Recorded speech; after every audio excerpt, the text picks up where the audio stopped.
शुरू करते हैं। तो महाशिवरात्रि थी, उसके संदर्भ में हम कृष्ण लीला चर्चा करें कि भगवान शिव जी और कृष्ण दो सोचते हैं कि कौन बड़ा है, किनका पूजा करना चाहिए, कौन परमेश्वर है। हर कोई अपनी भावना के साथ लोग सब बोलते हैं कि अपने को किसी को परमेश्वर मानते हैं, लेकिन हम जो हमारे शास्त्र है, भगवत गीता है, श्रीमद् भागवतम है, वेद पुराण उपनिषद है, हमारे आचार्य ने जो सिखाया, गुरु परंपरा जैसा बताया, हम उसी प्रकार से ही सीखते हैं, तभी हम ठीक परिमाण से, ठीक भाव से सबको जान पाएंगे। तो भगवान शिव जी, इसमें मैंने कुछ दिन पहले चर्चा किया, हमारे आध्यात्मिक गोलोक वृंदावन वैकुंठ में, जहां से कृष्ण कई बार हमारे बीच में आते हैं अवतार लेके, अनेक अवतार भी आते हैं। ऐसा आध्यात्मिक जगत में एक सदाशिव है जिनसे हर विश्व ब्रह्मांड में एक शिव जी आते हैं। सदाशिव वो स्रोत है हर शिव जी के, यानी कि हर विश्व ब्रह्मांड में एक एक शिव जी। तो भगवान कृष्ण ने ये शिव भगवान जी को, शिव जी को अपना कुछ कार्य दिया है, लेकिन वो हम जैसे जीव है उनमें से वो नहीं है। जो सदाशिव तत्व है वो कृष्ण और जीव तत्व के बीच में, हमसे ऊपर कृष्ण के नीचे वाला तत्व है। तो धीरे हम समझेंगे समय के साथ। तो भगवान शिव जी इस संसार के अनेक कार्य देखते हैं, खास करके प्रलय की कार्य देखते हैं, पावकों का देखभाल करते हैं, लेकिन उनका मनोभावना कैसी है, वो हमेशा कृष्ण के ऊपर ध्यान रखे रहते हैं। लेकिन उनकी जो शक्ति है, उनमें एक क्षमता है, अनेक जो जीव उनके पास जाते हैं उनको शक्ति प्रदान करने के लिए, उनकी मनोभावना, उनकी मनोकामना पूर्ण करने के लिए। इसीलिए लोगों को लगता है कि जो मेरा कामना पूर्ण किया वो मेरे लिए बड़ा है। इस संसार में हम भी इसमें देखते हैं, जो मेरा खाना पीना, मेरा घर बार जिसने पूरा किया दिया, वो मेरे लिए बड़ा है ना, वो मेरे लिए गॉड है, भगवान है। जो कि भगवान शिव जी आशुतोष से बहुत आसानी से खुश हो जाते हैं और हर किसी की इच्छा पूर्ण करते हैं। इसलिए लोगों को लगता है कि वो सबसे बड़े हैं। लेकिन भगवान शिव जी अपने अंतःकरण में हमेशा कृष्ण भगवान श्री राम की चिंतन में, स्मरण में, पूजा में, आराधना में लगे हुए हैं। लेकिन उनकी जो सिर्फ आशीर्वाद पाने के लिए पूजा करते, आराधना करते, वो लेकिन जो हमारे शास्त्र है उससे विमुख हो जाते हैं। इसलिए भगवान शिव जी के जो खास सिर्फ उन्हीं की आराधना करते हैं, कई बार ऐसा पाया जाता है कि वो लोग मनोभावना में परिवर्तित हो जाते हैं। तो ऐसा कैसा हुआ कि दक्ष प्रजापति थे, वो यज्ञ कर रहे थे, तो उनकी शादी हुई थी सती, जो कि उनकी बेटी जो सती थे, उनकी शादी हुई थी भगवान शिव जी से। तो उस दक्ष प्रजापति के यज्ञ में सारे देवता उपस्थित थे, कि पहले यज्ञ में सारे देवता साक्षात आविर्भाव होते थे हमारी ये जो अर्पण करते हैं आहुति को भाग लेने के लिए। अभी दशा नहीं होती कि हमारी शक्ति कम हो गई यज्ञ में मंत्र पाठ करने के लिए, हमारी शुद्धता कम है। लेकिन दक्ष प्रजापति के यज्ञ में ब्रह्मा थे, शिव जी थे, सब देवताएं भी थे। और जब वो प्रवेश किए यजमान होके, तो उनकी आगमन की सूचना से सारे देवता खड़े हो गए। जैसे कि वही कोर्ट में जज प्रवेश करते हैं तो सब लोग खड़े होते सम्मान के नाते। तो दक्ष प्रजापति के आगमन से सारे देवताएं खड़े हो गए। सिर्फ दो लोग खड़े नहीं हुए, ब्रह्मा जी और शिव जी। तो ब्रह्मा जी दक्ष प्रजापति के पिताजी थे, वो खड़े नहीं हुए कि वो उनसे बड़े थे। लेकिन दक्ष प्रजापति को लगा कि अरे ये तो मेरी दामाद है शिव जी, मेरी बेटी सती से शादी किया है, दामाद में से छोटा है, तो मैं जब प्रवेश कर रहा हूं तो मेरे लिए सम्मान के नाते खातिर होके तो खड़ा होना चाहिए, क्यों नहीं खड़ा? तो ये हम विस्तार में वर्णन नहीं करेंगे, लेकिन लोग गुस्से हो गए, बहुत कुछ गाली देने लगते अपने दामाद शिव जी, और चुपचाप भगवान समुद्र जी बैठे हैं और वो ध्यान में लगेगा कृष्ण के ऊपर। पूरा कृष्ण भगवान श्री राम का ध्यान में, चिंतन में, स्मरण में भगवत शिव जी लगे हुए। उनको कुछ पढ़ने की कौन क्या सोच रहे हैं उनके बारे में, कि हमारा मुख्य कार्य हमेशा स्मरण करना कृष्ण की, यही भगवद गीता का मुख्य लक्ष्य है। तो इसलिए ये जो दक्ष प्रजापति है श्राप देते हैं भगवान शिव जी को, अयम तो देव यजनम इंद्र उपेंद्र आदि भी भव सहभाग न लभता देवे देवगण अधम। ये अधम नीच पुरुष अभी से जो भी यज्ञ होगा, इंद्र और उपेंद्र, उपेंद्र यानी कि भगवान विष्णु, श्री विष्णु जी की पूजा होती है, उपासना होती है यज्ञ में, वो सारी यज्ञ में ये शिव जी को, ये अधम जिसको मैं अपना दामाद कहने में शर्म आता है, वो कोई भी यज्ञ में उसको भाग लेना तो मौका नहीं मिले, कोई भी यज्ञ में उसका आहुति नहीं प्राप्त हो। तो ऐसे दक्ष प्रजापति अनेक गाली देने लगे भगवान शिव जी, खास करके ये श्राप दे कि कोई भी यज्ञ में भगवान शिव जी को आहुति नहीं मिलेगी। शायद देवताओं को हम अर्पण करते हैं, ओम इंद्राय स्वाहा, कृष्णाय स्वाहा, जो भी यज्ञ में हम आहुति देते हैं, है ना, ये कभी शिव जी का इसलिए नाम नहीं लिया जाता है। ये सुन के शिव जी, उनके जो पार्षद गण होते हैं वहां पे, वो बहुत गुस्से हो गए। शिव जी कुछ बोल नहीं रहे, उनके प्रति बड़ा सम्मान है। सारे देवताओं के सामने ये सबसे बड़े महादेव, सारे देवताओं को भाग मिलेगा किया जाने के लिए, लेकिन इनको नहीं मिलेगा, तुम नहीं आ सकता, यानी कि इनका बड़ा अपमान है। तो फिर भी चुपचाप कुछ बोल नहीं रहे, मान सम्मान से परे रहते हैं। जो वैष्णव होते हैं उनकी सिर्फ खुशी कृष्ण की स्मरण में रहता है, किसने उनको सम्मान दिया, सम्मान दिया, ये सब अनित्य है ना, क्योंकि सारा दुनिया ज्यादातर कौन मेरे को क्या सोच रहा है, क्या मेरे को क्या बोल रहा है, ये चिंता में लोग यार मेरे क्या हो सोशल मीडिया में ना बड़ा अच्छा लाइक्स मिले, सम्मान मिले, ऐसा दुनिया चलती है। लेकिन इधर एक lakhs of likes but one unlike, तो कई बार हमारा दिल मन घूम जाता है, अरे क्यों एक अनलाइक है मेरे बारे में, कोई तो जो कि मेरे लाइक नहीं करता है, तो हम लोग अपना दिमाग घूमता है। यहाँ पे शिव जी का वही चल रहा है उनके साथ। सब जानते हैं ये महादेव है, सबसे बड़े हैं, लेकिन उनका खुद का है ससुर उनको अनलाइक कर रहा है, थम्स डाउन तो उनको तो पड़ी नहीं है। तो यहाँ पे उनके जो पार्षद गण थे वो गुस्से हुए दक्ष को उल्टा श्राप देने लगे कि आखिर में ये बकबक कर रहा है, इसका बकरी का सिर मिलेगा। और इसके साथ ये जो ब्राह्मण गण है, जो पुरोहित गण ये यज्ञ करने वाले हैं,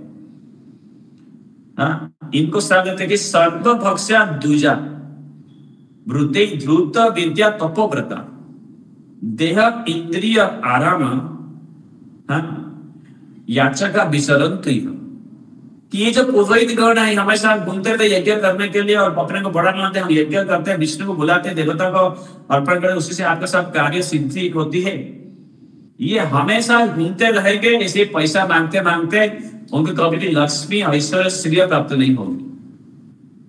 ये पुरोहित गण को, ब्राह्मण लोग, ये भगवान शिव जी के पार्षद गण श्राप देते हैं दक्ष प्रजापति और उनके पुरोहित की यज्ञ कर रहे हैं याधिक ब्राह्मण।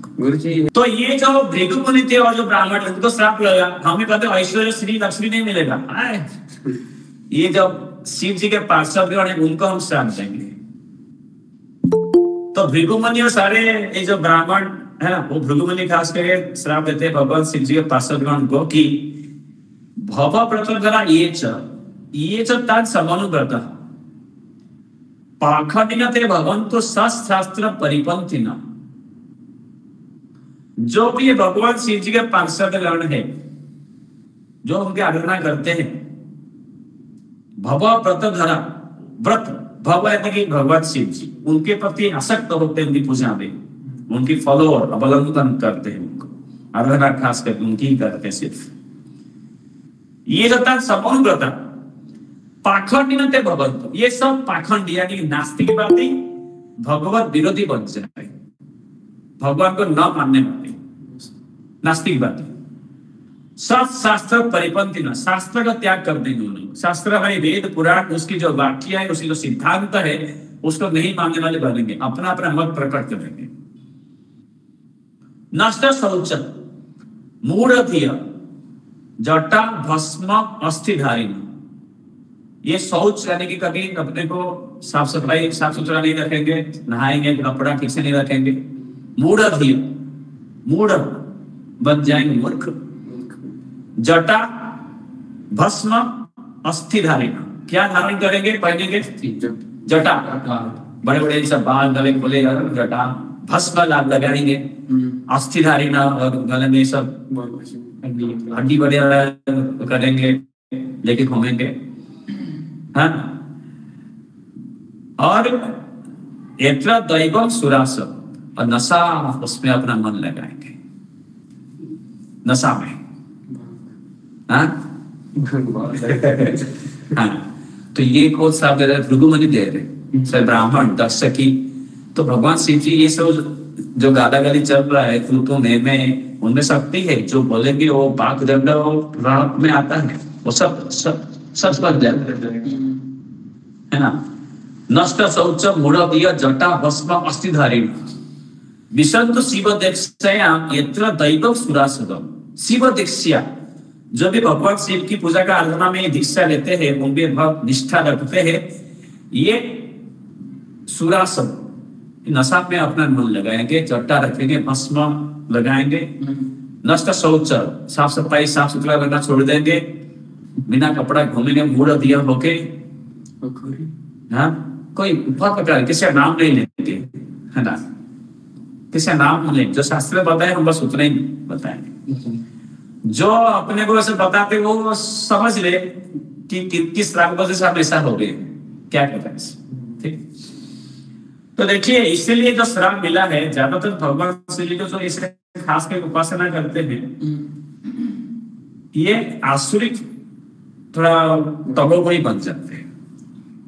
लेकिन भगवान शिव जी क्या है, उसके उल्टे, उनका वो चुपचाप बैठे, उनको लेके वहां पे तो मैं चल रहा है बड़ा बढ़िया सभा में, वो चुपचाप उठ के चले जाते हैं कि उनको कुछ सम्मान असम्मान अपमान तो कुछ पड़ी नहीं। उसके अधिक दिनों के बाद जब उनकी पत्नी सती देवी जाने के प्रयास करती है दक्ष की अगला एक और विस्तार से जो चौथा स्कंद में वर्णन है भागवतम की, उसको हम अभी विस्तार से वर्णन नहीं करेंगे।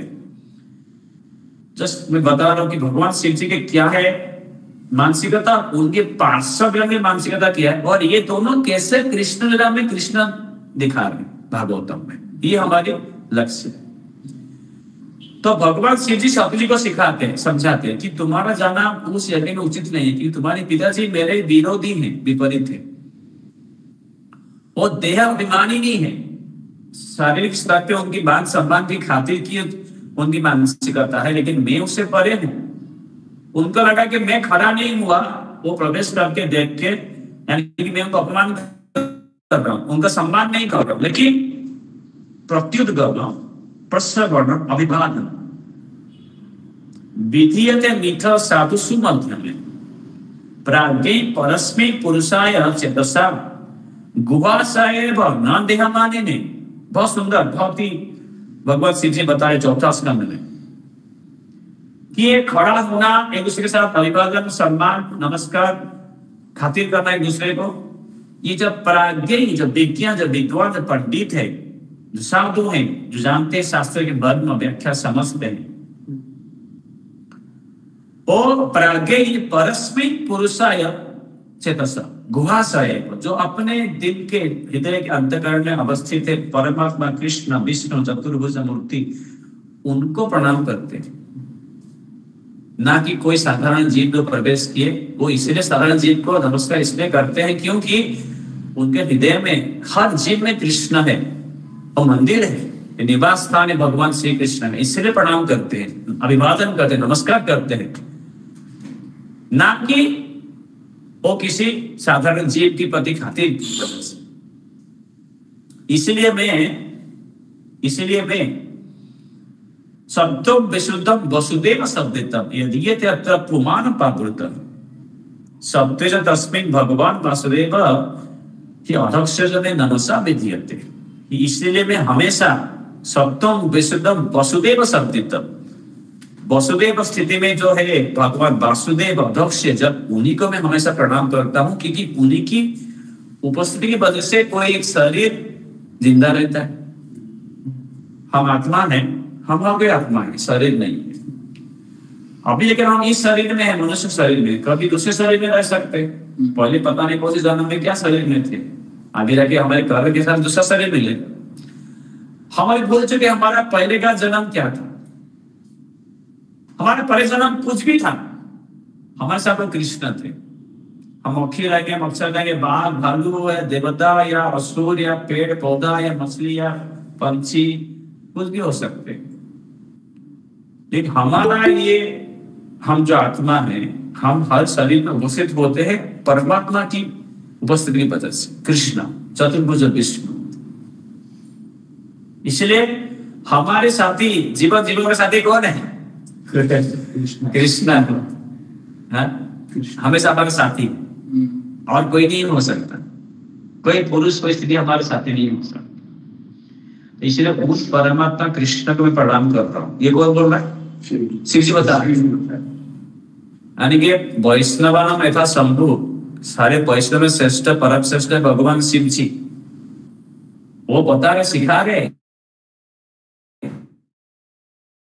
इसके परे जाके कैसे लोग क्या गाली दे रहे, क्या दोस्त देख रहे हैं, क्या त्रुटि देख रहे हैं, लोग बोलते रहेंगे, दुनिया में चलते रहेगी। मेरे को मेरा कृष्ण में मन लगाना है, उससे नहीं भटकना।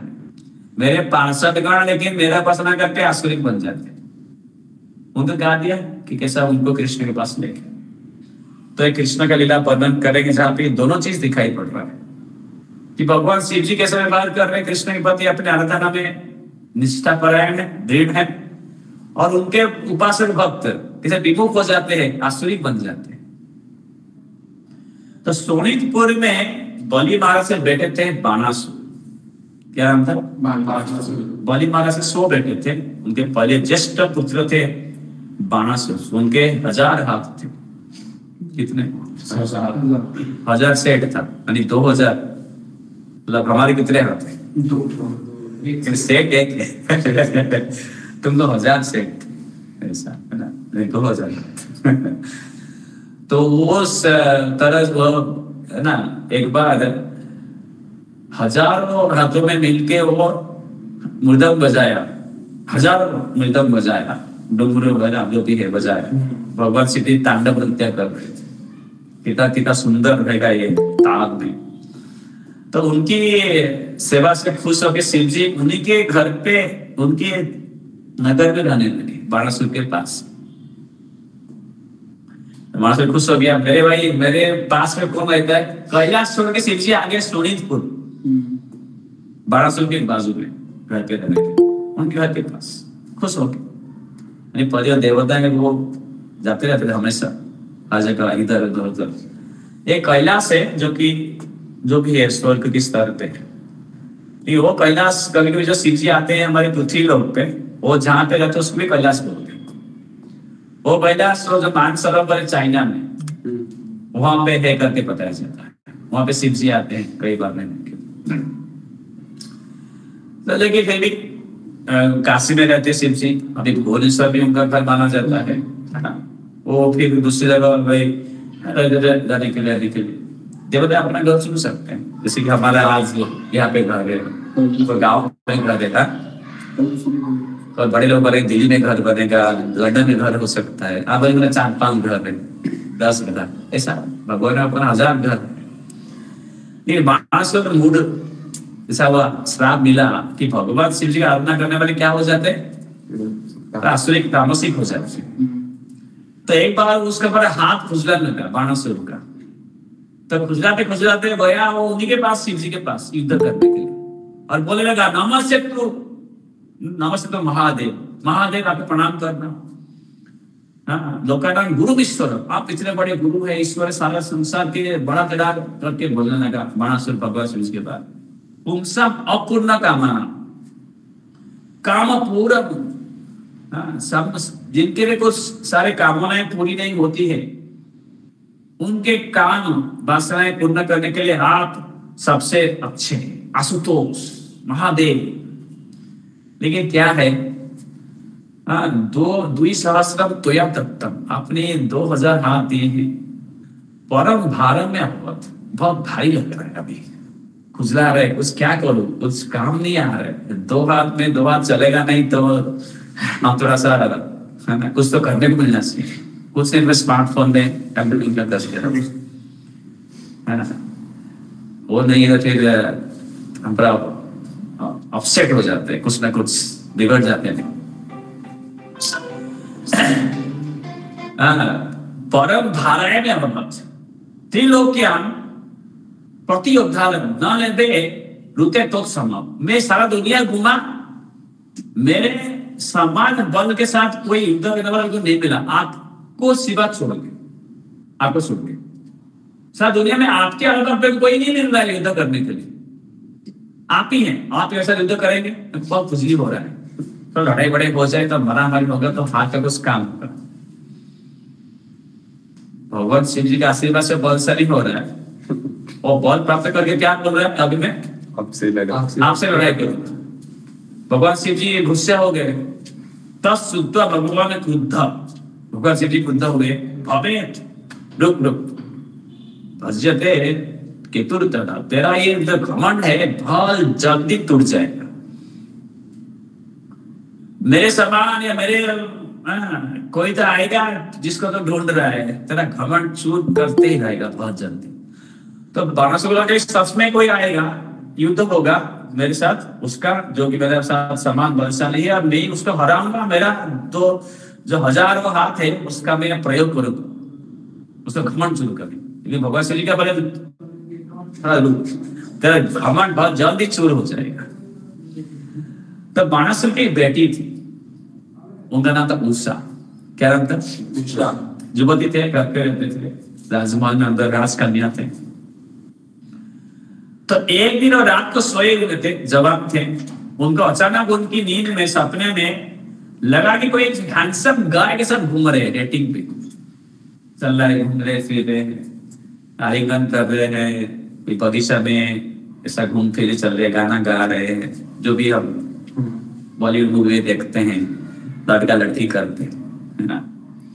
तो अचानक उनकी नींद खुल जाती है, हाँ क्या सुंदर लड़का था, अचानक गायब हो जाते सपना, है ना। कहाँ गए मेरे प्रियतम, चले गए, गायब हो गए। तो उनके पास में उनके सहेली वो भी सो रहे थे, उनका नाम था चित्रलेखा। क्या नाम था? चित्रलेखा। तो बंदी का कौन था, क्या हो गया, पहले कभी ऐसा सुना नहीं तुम्हारी जबान से, किसी तो मिलता नहीं, राजमहल में अंदर है, राजमहल के कोई आना जाना बाहर भी नहीं हो रहा है, कौन सा वो लड़का जिसको आपने देखा, इतना सुंदर लड़का था, मैं उसको चाहती। आप वर्णन करो, मैं दुनिया में किधर में से लड़का रहेगा उसको मैं लेके आ जाऊं तुम्हारे पास। तो जब गुस्सा है उसका वर्णन करने लगते हैं, जिस लड़के को मैं सपने में देखा उसे, जिसके साथ वो विहार कर रही थी ना, देव पुरुष, राज पुरुष, मनुष्य लोक, नाग लोक, गंधर्व, यक्ष, किन्नर, मनुष्य, ब्राह्मण, क्षत्रिय, राजा, सारे संसार की जो सबसे अच्छे अच्छे राजकुमार, राजा, सबकी छवि उषा की बताने से चित्रलेखा यानी कि चित्र यानी छवि अंकन करने लगती है। लेकिन बोलते नहीं, वो नहीं, वो नहीं, वो नहीं। फिर धीरे धीरे चित्रलेखा यदुकुल की जो राजकुमार है, राजाएं हैं, उनकी छवि अंकने लगती, एक के बाद एक बलराम, कृष्ण, हाँ ऐसा लग रहा है थोड़ा थोड़ा थोड़ा। तो अनिरुद्ध जो थे वो कृष्ण के बेटे प्रद्युम्न, उनके बेटे थे, कृष्ण के पोते थे अनिरुद्ध। प्रद्युम्न जैसा चित्र अंकन किया चित्रलेखा, तो उसे बोली हाँ बहुत नजदीक, यही जैसा, इनके जैसा, लेकिन ये नहीं। जैसे अनिरुद्ध का चित्र अंकन करती है चित्रलेखा, उसे बोलती है हाँ ये इन्हीं के सामने घूम रहा था, यही मेरे को चाहिए। तो चित्रलेखा बोलती है अरे ये तो कृष्ण के पोते हैं, ये द्वारका में रहते हैं, तो वहां से लाना पड़ेगा किडनैपिंग करके। तो चित्रलेखा अपनी माया सिद्धि की बल से, शक्ति से आसमान में उड़ते उड़ते उड़ते द्वारका पूरी रात को एंट्री करते हैं आसमान से, फ्लाइट, शक्ति, योग सिद्धि। और अनिरुद्ध अपने घर में सोएंगे बीच रात को, और उन्हीं को सीधा उठा के लेके चले जाते हैं नींद के नींद, किसी को समझ में नहीं आता है। ऐसा अपहरण, कृष्णलाल कितने अपहरण होते हैं, बहुत से अपहरण होते हैं। कृष्ण ने अपहरण किया, उनकी बेटे अनिरुद्ध ने अपहरण किया, अनिरुद्ध के अपहरण हो गए, अर्जुन ने अपहरण किया सुभद्रा का। इसे लीला में जबरदस्त है, कृष्ण लीला में, उसमें सब में अपने को मन लगाना है। तो इनको उड़ा के लेके आते हैं सीधा सोनीतपुर, बहुत दूर, इधर आसाम किधर दूर रहेगा उधर सोनीतपुर, वहां पे चिट्टा लेके आ जाते सीधा उषा के कमरे के अंदर बेड के ऊपर। तो अंदर तो नींद से उठते आ रहे, भाई किधर आ गया, तो देखते हैं बहुत सुंदर लड़की है पास में सेवा में हाजिर, तो खुश होते हैं, किधर भी अपने घर से दूर तो क्या हुआ, सब कुछ सुख है, लड़की है सुंदर। तो ये उषा बहुत प्यार से सेवा करने लगती है अनिरुद्ध का, घूमने फिरने, और किसी समझ में नहीं आ रहा कि अंदर क्या चल रहा है। राजमहल के अंदर राजकन्या है, राजकुमारी है, पिताजी को ये मालूम कि मेरी बेटी क्या कर रही है मेरे घर के अंदर। घर से बाहर जाना कुछ ऐसा भी नहीं, घर के अंदर ही सब चल रहा है, मैं घर का, और बाहर जो सिक्योरिटी गार्ड उनको भी नहीं मालूम पड़ता है। कुछ दिनों के बाद सिक्योरिटी गार्ड मालूम पड़ता है कि अंदर कुछ चल रहा है, ऐसा लड़का भी है, ऐसा लग रहा है, लड़के साथ राजकुमारी घूम फिरी अंदर ही सब काम ऐसा लग रहा है। तो पिताजी को बताते हैं, वहां से भाग के आते हैं सभी लेके, मेरी बेटी को किसने यार, आप लोग होते हुए भी ऐसा दुस्साहस किसका है। तब बाहर से भाग के आते देखते हैं कि ये जो अनिरुद्ध है कृष्ण के पोते प्रद्युम्न के बेटे, ये आश्रम में बैठे हुए, उनके सामने उनकी बेटी उषा बैठी है, दोनों चेस खेल रहे हैं, शतरंज, और बहुत सुंदर है लड़का। लेकिन कामात वजंत भुवन एक सुंदर, भुवन एक सुंदर, सारा संसार एक बहुत सुंदर लड़का। कामात वजंत भुवन एक सुंदरम श्यामम पिसंग अंबरम अंबुज एकसनम, अंबुज यानी कि कमल के फूल जैसे आंखें, अंबुज एक श्याम, सामले, कृष्ण से सामले, पिसंग अंबर अंबुज एकसनम, बहुत भुज, बड़े बड़े है ना बाहें है, कुंडल कुंतल दिशा, कुंडल है, घने काले घुंघराले बाल है, स्मित अवलोकन सा मंडिता, बहुत सुंदर मुस्कान है, और दिव्यतम अक्षय प्रिय अभिमुन्मय, दोनों दुस्साहस इतनी कि सामने पिताजी आ गए बेटी के, फिर उठने ही रहा, चुपचाप शतरंज खेलने में लगा है, देख के मुड़ रहे कोई तो आया, ठीक है पासा खेलते जा ये दुस्साहस अनिरुद्ध का कुछ पड़ी नहीं है, क्या करेगा बाप अभी बेटी का। प्रिय अभिमुन्मया है ना, तब अंग संग स्तन कुछ कुमकुम, गले में सुंदर माला है, और लड़की उषा को अभिनंदन करने को उसमें कुमकुम लगा हुआ है, बाहोर दधाना मधुमल्लिका सीता, तस्य अग्रे आसीना अपेक्षा विस्मित, बहुत विस्मित है मानस, बोला पकड़ो इसको, तो सारा सभी टूट पड़े अनिरुद्ध के ऊपर, लड़ाई शुरू हो गया। अनिरुद्ध ने एक खंबा उखाड़ा और सारे सैनिक को मारने लगे। ये देख के बारासुर भी आश्चर्य हो गए, इतना बड़ा अभिमानी साहसी ताकतवर, अच्छा हट गया। तो वे नाग पास से बांध के उनको बंदी कर देते हैं। तो उस तरह द्वारका से अनिरुद्ध गायब है अनेक दिन से, तो कृष्ण चुपचाप बैठे, उनका बेटा प्रद्युम्न सोच रहा है मेरा बेटा ही गायब हो गया, कि जब प्रद्युम्न पैदा हुए थे वही अपहरित हो गए थे, रुक्मिणी का बेटा प्रद्युम्न, उनको वो असुर लेके चला गया था, समुद्र में फेंक दिया था, उनको मछली का आ गया था, मछली को पकड़े मछुआरा लेके गया, उसको काटा, मिलाए के लड़का उसको दिया वो मायावती को, और उसने उनको बड़ा के बोले तुम मेरा बेटा, कोई पालता बेटा नहीं, मेरा पति है। युद्ध होता है प्रद्युम्न का और संबरासुर का, अद्भुत है।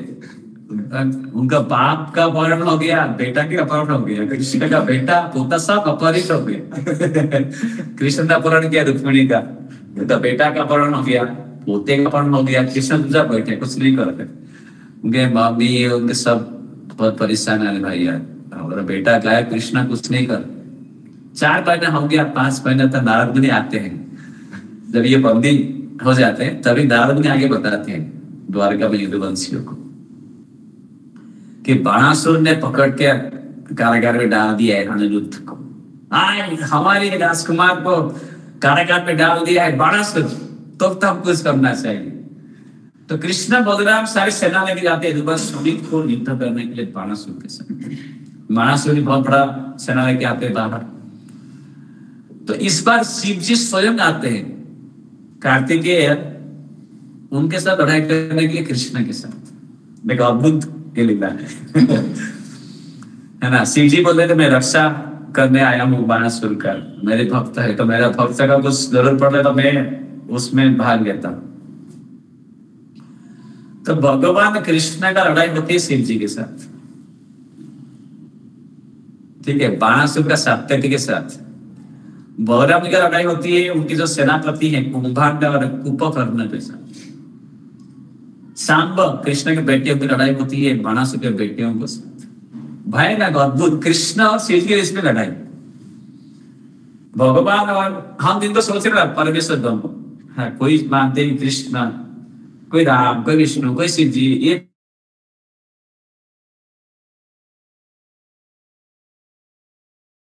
यहाँ पे शिव जी ये जानबूझ के कृष्ण से लड़ाई करे, क्योंकि पहले पहले बाणासुर को तेरा तो दर्पघ्न भवेत मूढ़, हाँ, तेरा गर्भ खंडन करने वाला जरूर बहुत जल्दी आएगा। तो भगवान शिव जी बाणासुर बोले थे तेरा जो घमंड है ना कि मुझे 2000 सेठ के हाथ है और मैं लड़ाई करने कोई दिल नहीं रहा है, मैं इधर घुमा, वो इधर दिग्विजय करने वाले जो हाथी है उनको ही मैंने, मेरे आने से वो भाग गए भय से, डर के मारे। अभी तेरा जल्दी से वो तेरा गर्भ घमंड खत्म हो जाएगा। तो शिव जी बोले तो कृष्ण आए हैं जो कि उसका गर्भ खंडन करने वाले। तो इससे शिव जी को मालूम है कृष्ण मेरे को हरा देंगे, इसको भी हराएंगे। तो भी दिखाने के दुनिया में कि जब भी ये शिव जी कृष्ण आमने सामने तुलनात्मक दृष्टिकोण से कौन बड़ा क्या है, किसकी स्थिति क्या है, वो कृष्ण दिखा रहे, भगवान शिव जी दिखला रहे हैं संसार दुनिया को।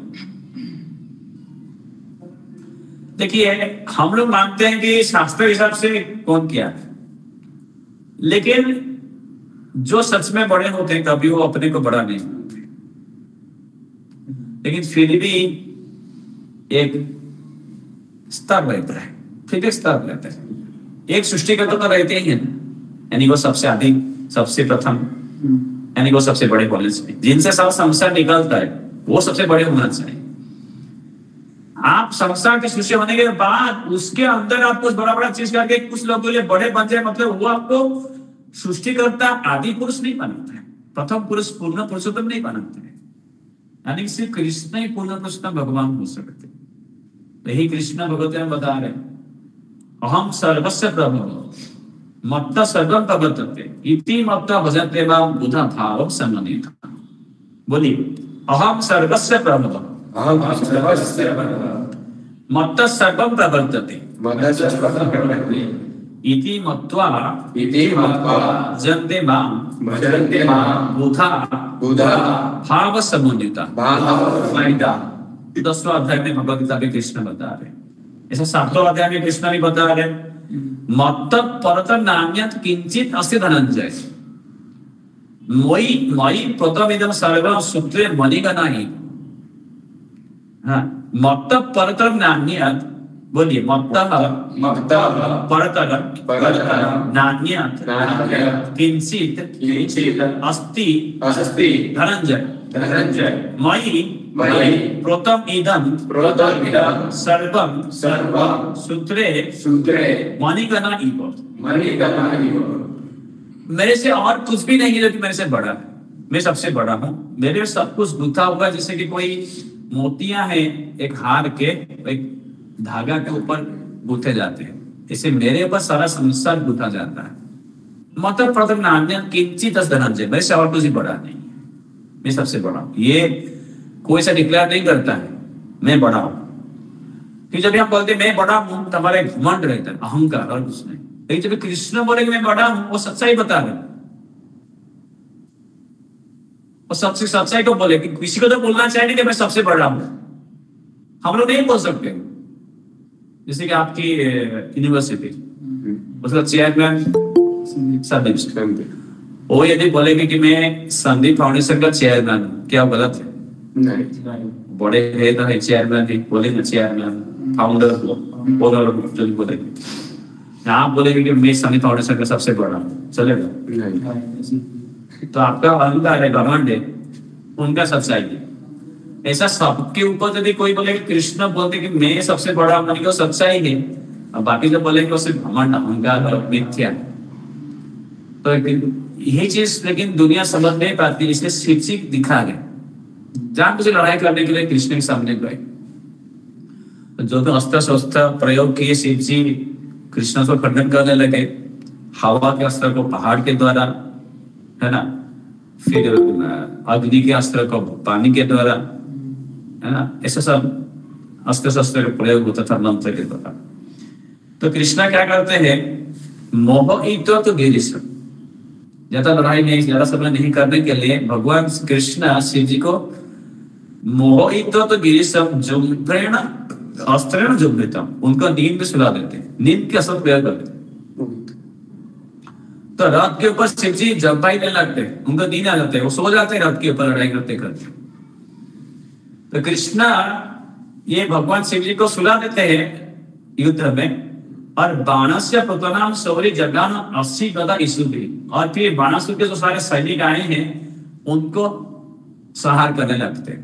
उस तरह बलराम जी मारते हैं कुंभांड और उपकर्ण को, सात्यकी और बाणासुर को लड़ाई हो रहा था, बाणासुर को छोड़ के अभी कृष्ण के पास आ जाते लड़ाई करने। देखते आज शिव जी तो सो गए, अभी कृष्ण सारे मेरे सेना को संहार कर रहे हैं, तो मेरे को बचाना चाहिए था। बाणासुर भाग के आते हैं अपनी सेना को बचाने के लिए, कृष्ण के साथ लड़ाई करने के। वो देख रहे भाई ये शिव जी सो गए, मेरे प्रभु मेरे मालिक जिनको मैं सबसे बड़ा मानता हूँ, जिनकी आशीर्वाद से शक्ति से मैं शक्तिशाली हुआ हूँ, वही खुद कृष्ण के द्वारा सो गए हैं युद्ध में, युद्ध करते करते। तो भी वो जो मोह है, हाँ, इससे शक्ति होता है, मोह आ जाता है ना, ये मोह है। तो स्वयं बाणासुर आते हैं कृष्ण से लड़ाई करने के लिए, तो क्या करते हैं, हाँ, धनुषी आकृष्ट युगपत्र बाण पंच शतानि भाई, एक साथ उनके पास कितने हाथ हैं? 1000 सेठ, है ना, 1000 में है ना। और क्या करते हैं, एक जो धनुष है उसको पकड़ने के लिए क्या चाहिए? दो हाथ चाहिए, एक तीर निकालेंगे, एक दो सदते, एक साथ में हर धनुष में दो तीर जोड़ के बाणासुर कृष्ण को फेंकने लगते, यानी कि एक साथ कृष्ण पर हजारों तीर। कृष्ण क्या करते हैं, तानी चिच्चित भगवान युगपत्र, भगवान है सारे जो 500 धनुष थे, कृष्ण अपने चक्र लेके तुरंत सबको एक साथ उड़ा देते हैं, खंडन करते हैं। और फिर सारथी रथ अशोक से हत्वा संगम अपुरे, तुरंत कृष्ण बाणासुर के सारथी रथ सब कुछ तोड़ के चुपचाप अपना शंख, कृष्ण के शंख का नाम क्या है? पंचजन्य। भगवान कृष्ण का नाम, शंख का नाम क्या है? पंचजन्य, उसको बजाने लगते। तो देखते हैं भाई बाणासुर तो हार रहा है, अपने जान बचाने के लिए बाणासुर को समझ लेते मैं क्या करूं, इनको लगता है मैं सबसे बड़ा योद्धा, सामने वही बड़ा है कि हमारे पास जो भी शक्ति है, जो भी ज्ञान है, जो भी बुद्धि है, जो भी विवेक है, जो भी सामर्थ्य है, जो भी कला है, जो भी शैली है, सब कुछ आखिर में कृष्ण से आता है।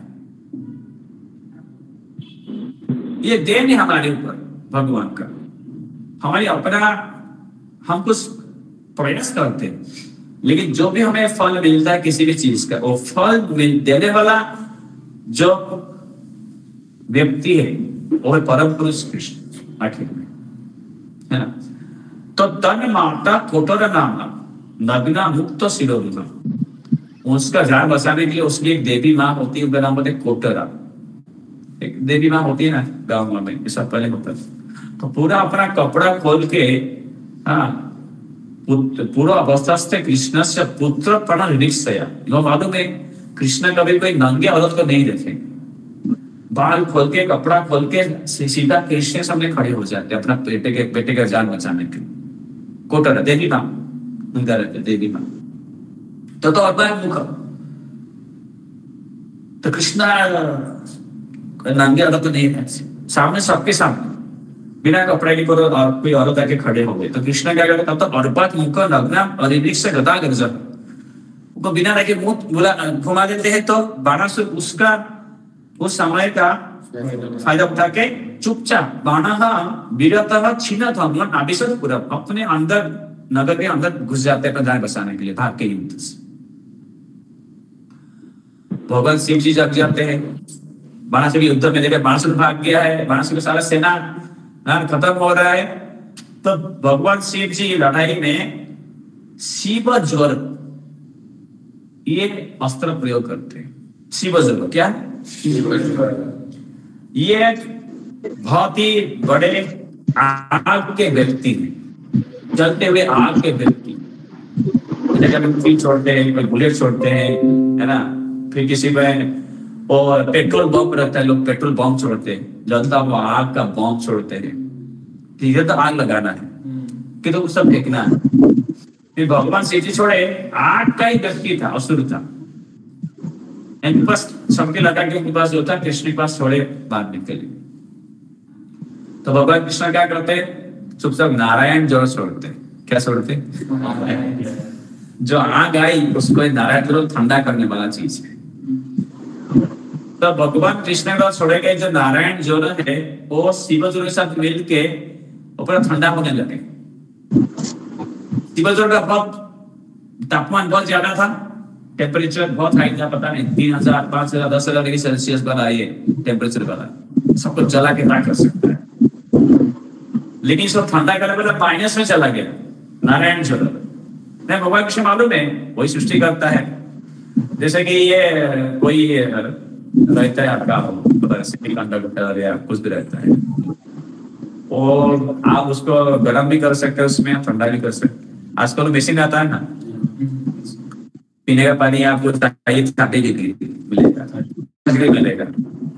10 डिग्री मिलेगा, हॉट मिलेगा, कोल्ड दोनों सब जो चाहिए उतना टेम्परेचर मिलेगा।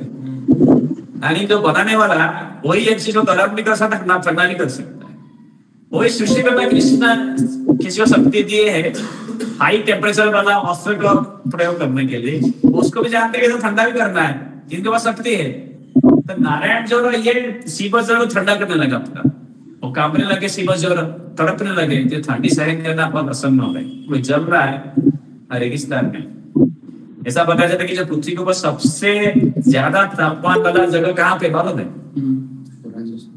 राजस्थान। सबसे जलता हुआ जगह सारा पृथ्वी के ऊपर क्या? इधर है। Highest temperature on surface of earth, पृथ्वी के ऊपर, जमीन के ऊपर सबसे ज्यादा तापमान किधर रहता है? अमेरिका में है, नॉट अफ्रीका में, और डेथ वैली करके रहता है, वहां पे 55-60 चलता है डेथ वैली। और सबसे पता नहीं किधर रहता है सबसे कम टेम्परेचर, शायद अंटार्कटिका किधर रहेगा, -80 पे चलता है, कुछ बोलते हैं -80। लोगों जिंदा वहां पे बहुत ही पसंद।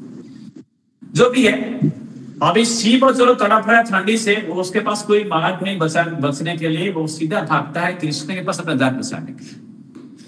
किसके पास जाता है? कृष्ण के पास। यही बुद्धि। जब भी हम कुछ असंभव स्थिति में है, कोई घड़ी जहाँ भी हमारे लिए बहुत ही मुश्किल वाला है, हमें कृष्ण के पास जाना चाहिए। इसलिए भागवतम शास्त्र में एक लीला बनाना है। और शिव जी को द्वारा ये प्रकट शिव द्वारा कृष्ण को संतुष्ट करके कृष्ण का आशीर्वाद प्राप्त करने के लिए कृष्ण के प्रति प्रार्थना करने लगते हैं।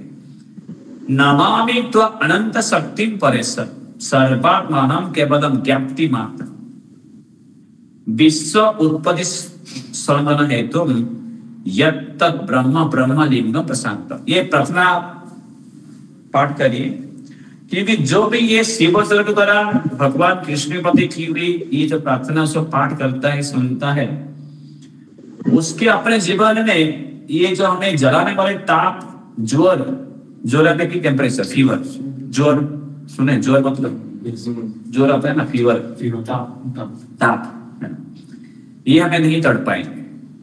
बोलिए नमामि नमामि तो तो अनंत शक्ति अनंत शक्ति परेश परेश सर्वात्मानं सर्वात्मानं केवलम केवलम ज्ञाप्ति ज्ञाप्ति मात्रम मात्रम विश्व उत्पत्ति विश्व उत्पत्ति स्थान स्थान संरोधन हेतु संरोधन हेतु यत्तत् यत्तत् ब्रह्म ब्रह्म ब्रह्मलिंगम ब्रह्मलिंगम प्रशांतम। प्रशांतम।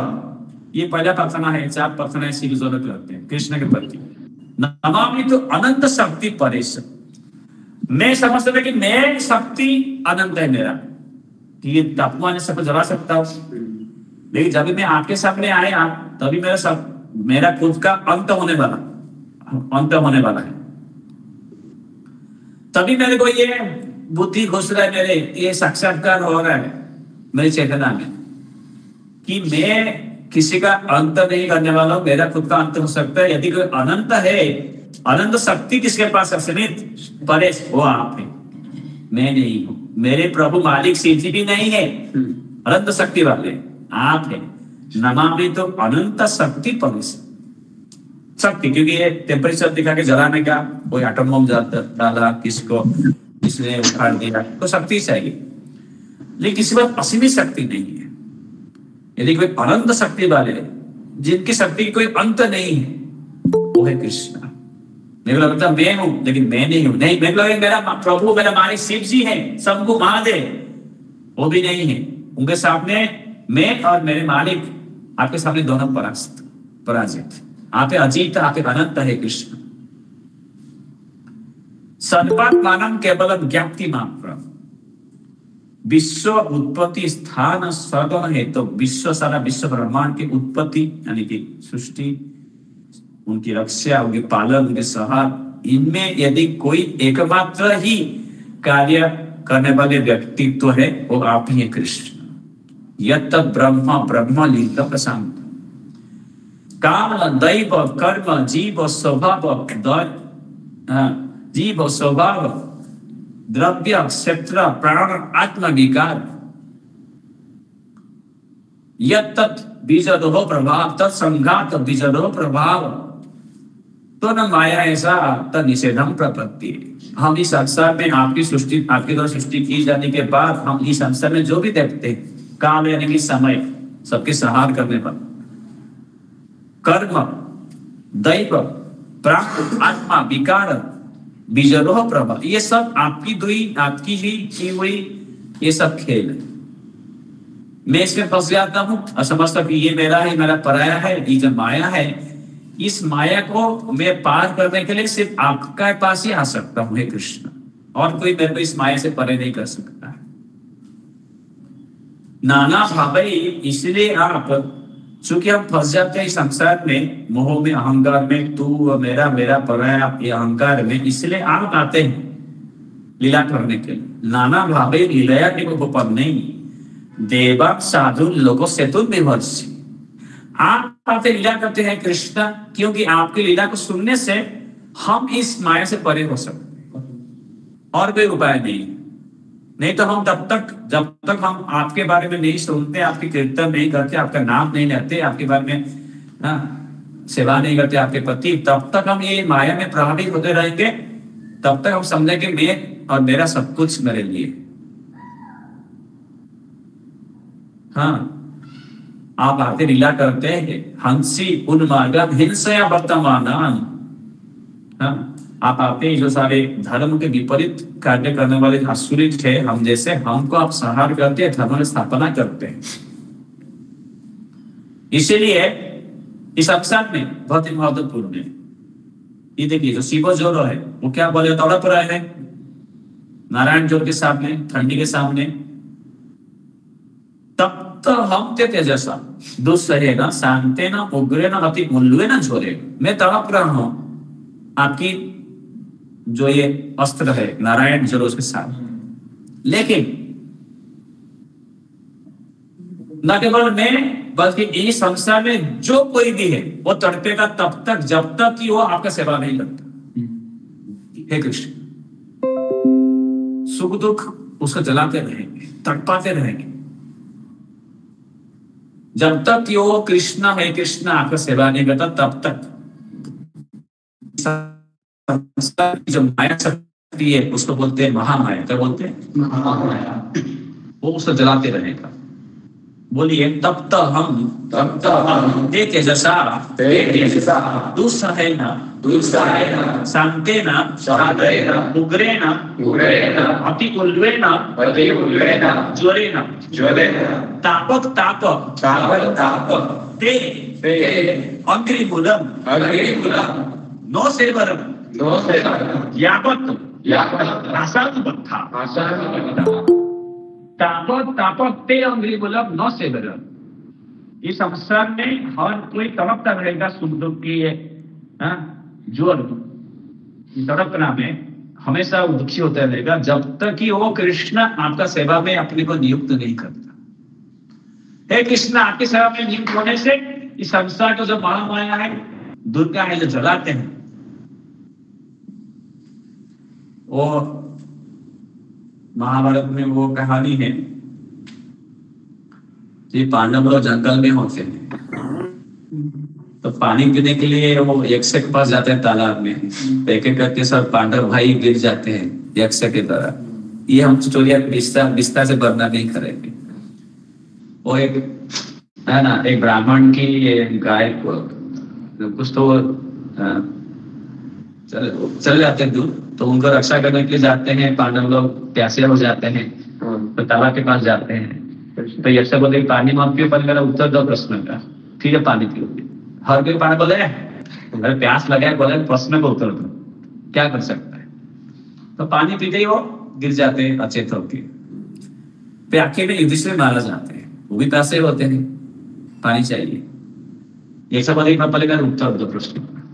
ठीक है, क्या के प्रश्न उत्तर सकते हैं। तो एक एक करके यक्ष पूछते हैं और धर्मराज कहते हैं खुद यमराज परीक्षा ले रहे युधिष्ठिर महाराज।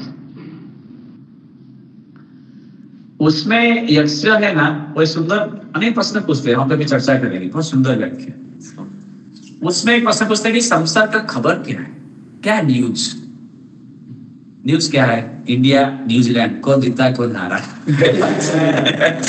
इंडिया पाकिस्तान क्या है, मोदी अभी कुछ ट्रम्प पर जो है, पुतिन को क्या, बॉलीवुड हॉलीवुड कौन किधर आग लग गया, किधर कोई फंस गए थे, कुछ काम हो गया है ना। तो आप लोग बोलेगा खबर क्या है भाई, स्मार्टफोन देखो ना, गूगल न्यूज देखना, क्या पूछ रहा है। टाइम्स ऑफ इंडिया, न्यूज, आज तक, इंडिया टीवी, बीबीसी, सीएनएन, सब कुछ, एबीसी सब है खबर। आप पूछता है, स्मार्टफोन है ना, स्मार्टफोन देखो, न्यूज उसमें खबर पढ़ो। लेकिन युधिष्ठिर महाराज क्या सुंदर उत्तर दे, भाई खबर वो नहीं है कि आज पुतिन युद्ध कर रहे हैं यूक्रेन के साथ, यूएस का लड़ाई है कनाडा के साथ, इंडिया का लड़ाई है चाइना पाकिस्तान के साथ, हाँ, या हमारा किसी लड़ाई है दोस्ती में, भाई भाई में, वो सब कुछ। कोई जल गया, किधर रेप हो गया, कोई खान में अटक गया, एक्सीडेंट हो गया, कोई बाइक से गिर गया, किधर सांप काट लिया, कोई जहर खा के आत्महत्या कर लिया, कोई बिछड़ गया, ये कोई खबर नहीं है। खबर क्या है? What is the breaking news? इस संसार में ब्रेकिंग न्यूज क्या है? एक ही कि इस संसार में भगवान की ये मोहमाया की शक्ति हर किसी को जला रही है, यही खबर है। पर डिटेल पे कौन कैसे जल रहा है वो अलग बात है, हर कोई जलेगा, जलता है। खबर हर किसी का नाम में गलत नहीं है, सिर्फ एक ना डिस्क्रिप्शन दे पॉलिसी का, भाई ये संस्था में हर कोई जल रहा है। और ऐसा ट्राई होता है, ट्राई क्या दूसरे बड़ा कुछ पता है, ट्राई होता है, ट्राई हो रहे हैं, वो ऐसा शब्द का प्रयोग करते युधिष्ठिर महाराज, फ्राई हो रहे। फ्राई मतलब क्या? हाँ, तेल में वो तल रहे, जलता हुआ तेल में संसार की मोहमाया की दुख की जो भी है वो तेल में और तलते जा रहे हैं, यही खबर है। जैसे हो गया सही उत्तर है।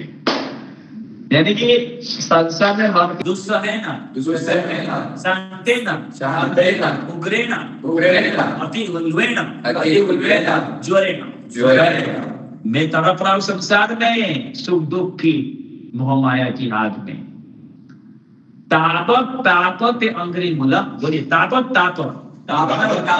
ते अंग्री मूलम, तेरे अंग्रीमुलम नो सेवरम नो सेवरम यावत आसानुबद्धा, आशा लेके हम चल रहे, आशा सुख मिलेगा तब करूंगा, घूमूंगा फिरूंगा, बड़ा कैरियर, आशा अनेक प्रकार की BMW और जो भी है सब प्रकार की आशा लेकर घूम रहे। जब तक ये आशा हमें लेके जा रहा है तब तक हम चलते रहेंगे। जब तक हम कृष्ण की सेवा नहीं करते तब तक हमें ये आशा, जो कि आशा कभी नहीं पूरी होती है ठीक से, तब तक हमें तड़पा रहेगा।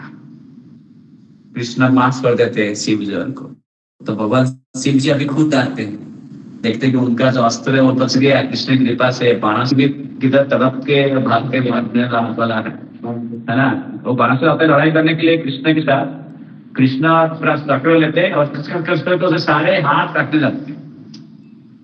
सारे हाथ काटने से 4 हाथ बाकी है, 2 से, तो भगवान शिव जी आके भाग के आते हैं, भाई उसका जान तो सारे मेरा भक्त।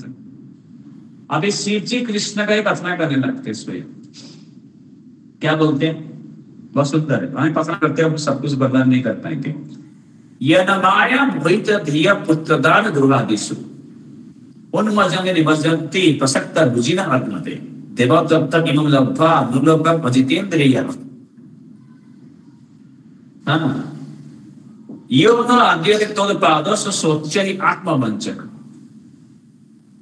कि देवदत्तम इमं लब्ध्वा दुर्लभं भजितेन्द्रियः, हमें बहुत ही दुर्लभ मनुष्य जन्म प्राप्त हुई है। 84 लाख योनियां है। कितना? 84 लाख योनियां। मतलब क्या? प्रकार के स्पेसीज, 84 लाख स्पेसीज, मतलब क्या? बाघ है, भालू है, हिरण है, पेड़ पौधे हैं, बहुत प्रकार के जीव जंतु हैं। मनुष्य ही 4 लाख प्रकार के मनुष्य योनि। अभी पृथ्वी को बस एक ही प्रकार के मनुष्य, बाकी सब संसार में किधर है? अतल पतल वितल सुतल स्वर्ग कपल, विभिन्न प्रकार के मनुष्य है। प्राय संसार की ये स्पेसीज है, ना पृथ्वी के ऊपर का ये विश्व ब्रह्मांड है, 84 लाख स्पेसीज सब पकड़ रहे। मतलब हमारे शास्त्र व्याख्या कर रहे हैं, पृथ्वी के बारे में व्याख्या नहीं कर रहे, सारा विश्व ब्रह्मांड की व्याख्या कर रहे। पृथ्वी के ऊपर उसके कुछ प्रकार पाए जाते हैं, वो भी लाख प्रकार के है ना। तो एक जो 84 लाख योनियां हैं, और जैसे मनुष्य तो सबसे दुर्लभ है कि इस योनि में ही सिर्फ हम कृष्ण के बारे में आराधना कर सकते हैं, भगवान के बारे में सोच सकते हैं, और कोई उसमें नहीं। जो देवलोक है उसमें बहुत सुख है, और जो नीचे वाले लोग है उसमें बहुत सुख है। उसमें सुख का प्रकार अलग है, देवलोक के सुख का प्रकार अलग है। पृथ्वी के ऊपर क्या है? सुख दुख दोनों है। कर्म, यहाँ पे कर्म पर रहता है, जैसा कर्म करें वैसा फल मिलेगा। स्वर्ग का क्या है? इसी उपभोग है, जो आपने यहाँ पे कर्म कमाया मतलब भोगो, और खत्म होंगे तो फिर से आओ, वापस आओ यहाँ पे,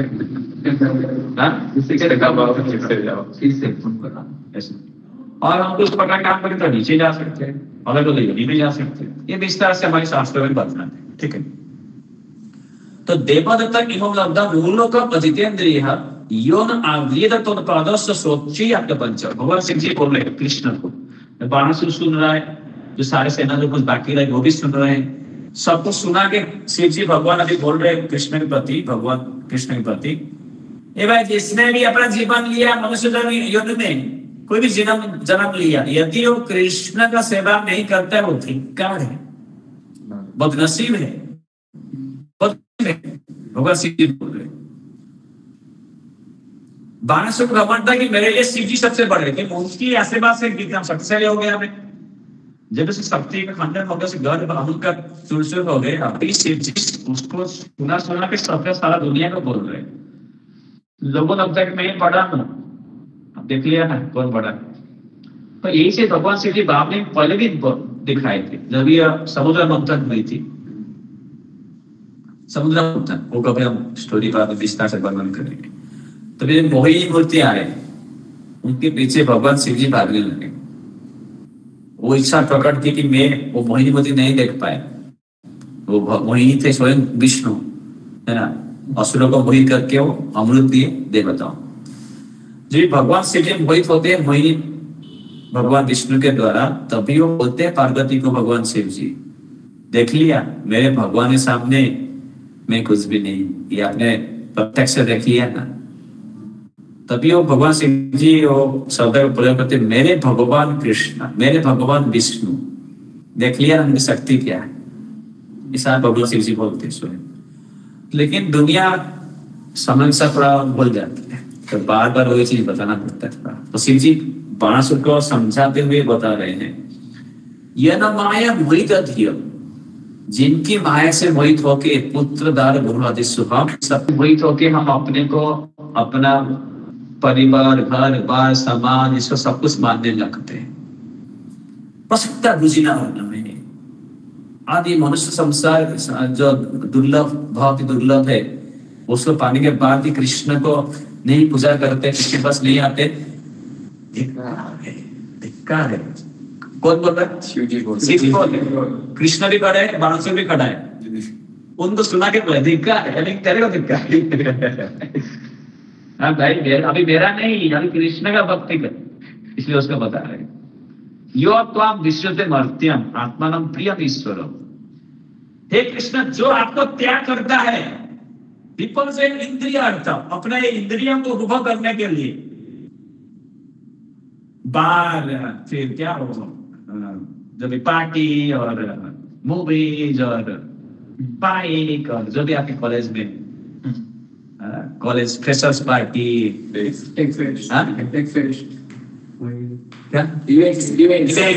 कभी एंजॉय करो। यहाँ पे तो ज्यादा कुछ नहीं फैसिलिटी एंजॉय करने के लिए, भाई बड़ी अच्छी चीज है। कोई मूवी थिएटर नहीं है, कुछ दारू की दुकान बहुत सारे हैं। आगे कुछ मुंबई में तो बहुत, हर गली गली में बहुत कुछ है, रेड लाइट एरिया है और बहुत सारे। जैसा नगर बढ़ता है तो तस्वीर बढ़ते, लोग मन बहकाने के लिए माया की शक्ति बढ़ती है। यहाँ पे भी लोग नासिक को जाना पड़ेगा, इधर जाना पड़ेगा। जो भी है विपद इंद्रिय अर्थम, हाँ, जो इंद्रिय उपभोग करने के लिए आपको त्याग करता है अलग अलग तरीके से अपना इंद्रिय उपभोग करने की, ठीक है। आप देखो बाणासुर, अहम मैं ब्रह्मा ब्रह्म विभुदाता मुनया ममलाशया, सब लोग जिनके शरण में जाते हैं वो कृष्ण हमारे सामने आज खड़े हैं। क्यों नहीं आप उनका शरण लेते हैं? इसलिए आखिर भगवान शिव जी बाणासुर सुनाते हुए कृष्ण की प्रार्थना करते, तम तो जगत स्थिति उदय अंत है तू, जिनकी कृपा से सारा संसार सृष्टि होती है। श्रुत आत्मदैव अनन्यम एकम जगदात्मकेतम भवापवर्गाय भजामदेव, उन कृष्ण को मैं प्रणाम कर भवापवर्गाय, संसार की परे जाने के लिए, संसार की मोह से परे जाने के लिए, संसार के अहंकार को पार करने के लिए, मैं मेरा तू सब कुछ, ये सबसे परे होने के लिए, ये सब के लिए मैं कृष्ण आपका शरण ले रहा हूं। हे कृष्ण, लेकिन मेरा एक अनुरोध है, ये अयम तो मम इष्ट द्वैतानुभूति, ये मेरा भक्त है,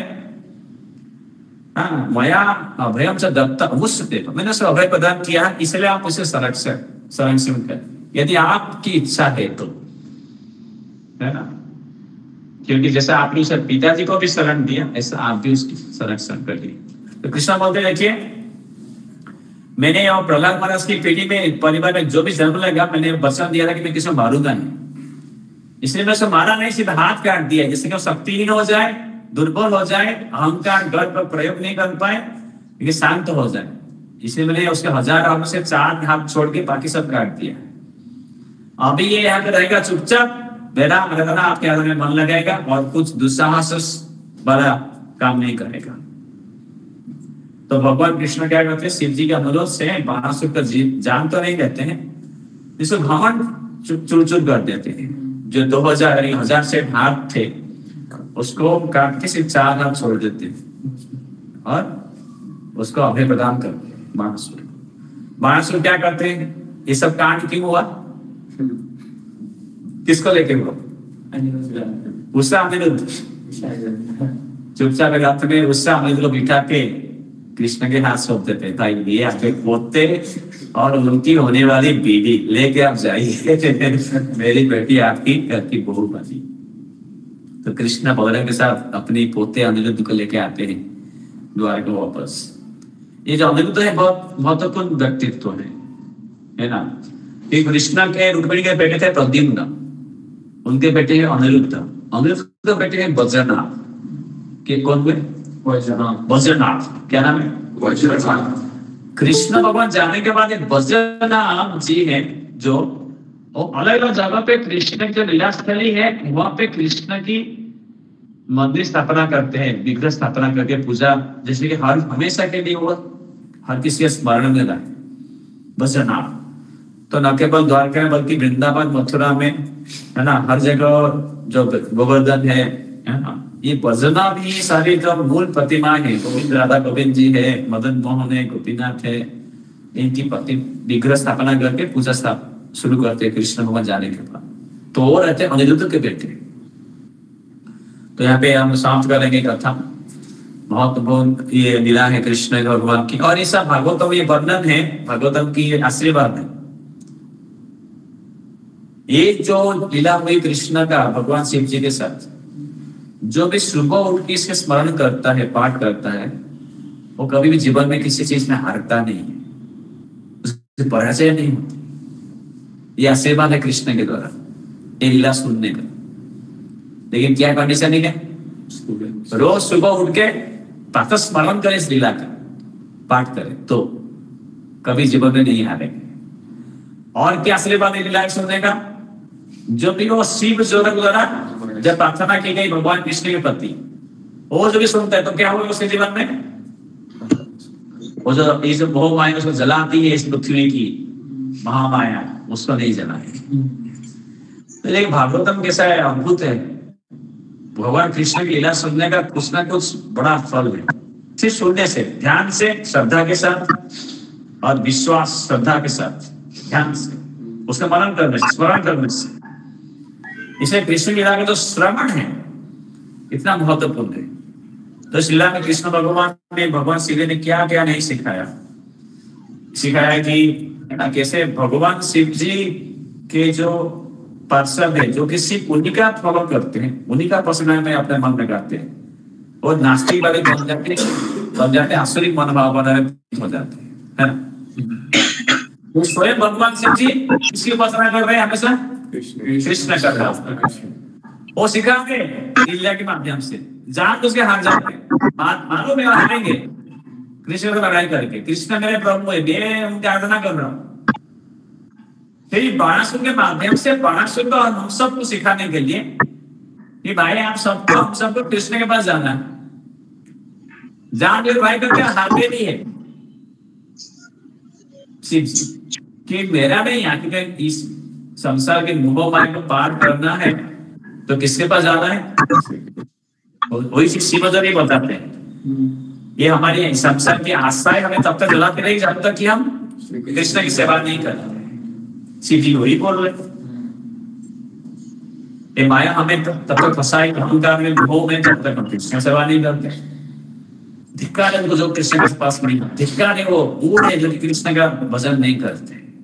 शिव जी बोल रहे, गाली नहीं देते, बल्कि एक मतलब एक भावना है, भाई आओ कृष्ण के पास। स्वयं शिव जी बोल रहे, मैं कृष्ण की सेवा में लिप्त हूँ, और उसमें दक्ष ने अपमान किया, दक्ष ने गाली दिया, शिव जी चुपचाप, कुछ लेना देना नहीं, मान सम्मान के प्रति, अपमान के प्रति चुपचाप सुन के चले थे, क्योंकि ऑलरेडी वो भगवान कृष्ण के आराधना में मग्न है अंतःकरण में। तो उनको अपमान, मान सम्मान, दुनियादारी, दोस्त देखना, गाली देना, उसमें कुछ पड़ी नहीं। इस जलन द्वेष इस सब से शिव जी परे है, क्योंकि वो कृष्ण के पर उनका मन लगाए बैठे। श्री कृष्ण भगवान की जय। भगवान शिव जी की जय। हरे कृष्ण। हरे कृष्ण। कीर्तन करेंगे।